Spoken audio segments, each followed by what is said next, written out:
today's video, ano nga ba ang unang napapansin at hindi pinapansin ng mga kalalakihan sa katawan ng mga kababaihan? Alam niyo girls, habang busy tayo sa pag-aayos ng sarili natin, pagpapaganda, pagtanggal ng mga stretch mark natin, pagpapasexy natin, and so on, ang mga kalalakihan, busy naman yan sa pagsipat sa atin kung ano yung pinaka-best sa katawan natin. Ito ba yung mata natin, yung boobs natin, yung butt natin, yung shape ng katawan natin, yung legs natin, etc. Kasi nga, yung verdict nila, yan yung own worst critic natin. Kaya minsan, obsessed tayo na ayusin at pagandahin natin yung sarili natin mula ulo hanggang paa. Number 1, hindi lahat ng lalaki ay gusto ng sexy. May mga kalalakihan po na mas nasiseksihan sila kapag ang babae ay malaman, medyo chubby, voluptuous, yung mga ganyan. Hindi lahat po ng kalalakihan ay gusto ang slim. Ang importante sa kanila ay may ability ang babae na ito na ma-improve ang sarili niya. Pangalawa,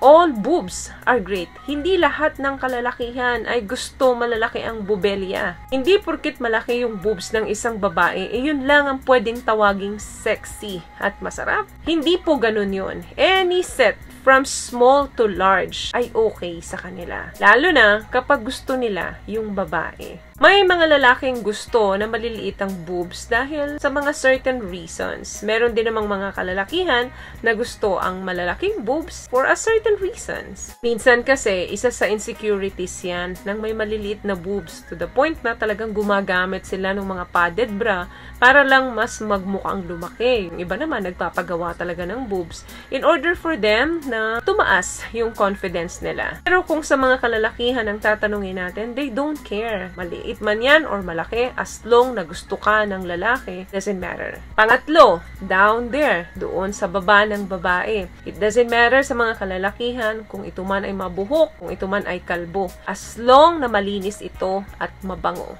May general maintenance, yan ang approve sa mga kalalakihan. Meron kang ang kalbo, pero hindi naman mabango. Hindi sila picky kung paano nyo ginugroom yan, paano nyo kinakalbo, paano nyo pinapahaba yan. Basta malinis, mabango, all good yan. Pang-apat, yung mga moles natin, yung mga scars natin, feeling natin imperfections yan. Pero sa mga kalalakihan, it doesn't matter kung mayroon kang nunal dyan o may peklat ka sa muka. Kapag gusto ka nila, baliwala sa kanila yan. Minsan nga, super attractive pa sa kanila yan kasi very unique ang dating mo sa kanila. Habang ikaw naman ay complain dyan sa kapintasan mo. Pero sa kanila, mamahalin ka nila kung ano man yung meron sa'yo dyan. Minsan, busy tayo, no? Or kaya nai-insane na tayo kapabalik-balik dun sa mga clinic para lang ayusin kung ano yung meron sa mukha natin. Pero ang totoo, tayo lang naman ang nag-iisip nun. Pakiramdam kasi natin, yung mga to ay dumi or kalat sa mukha natin. What I love about this product, itong No More Dark Secret ng K-Skin, bukod sa may advanced whitening na siya, na kung saan pwede niyang matulungan na pumuti yung mga singit-singit mo, moisturizing, meron siyang anti-irritation, antibacterial, maintain healthy pH level. Hindi lang pambabae, meron din po tayong pang-lalaki. Next one, your butt. Alam nyo ba, ng mga kalalakihan, wala sa kanila yan. Malaki man ang puwet mo, maliit man ang puwet mo, hindi nila i-discriminate yan. Kasi pakiramdam nila, isa yan sa katawan mo na pinakamagandang na invento. Another thing, napapansin din ng mga kalalakihan, yung ating mga chin and jaw. Yung mga contour na jaw at magagandang chin, big win yan. Kasi nga, pag nakakontour yung jaw mo at strong yung chin mo, sexy ang dating. Kaya mapapansin ka agad ng lalaki yan. Kaya nga, di ba, usong-uso ngayon yung mga nagpapahugis bigas o yung mga nagpapa-filler ng baba. Kasi nga, sexy rin ang dating para sa kanila. Last one, confidence. Alam nyo ba, girls, gustong-gusto ng mga kalalakihan na mataas ang self-confidence natin? Confidence is big.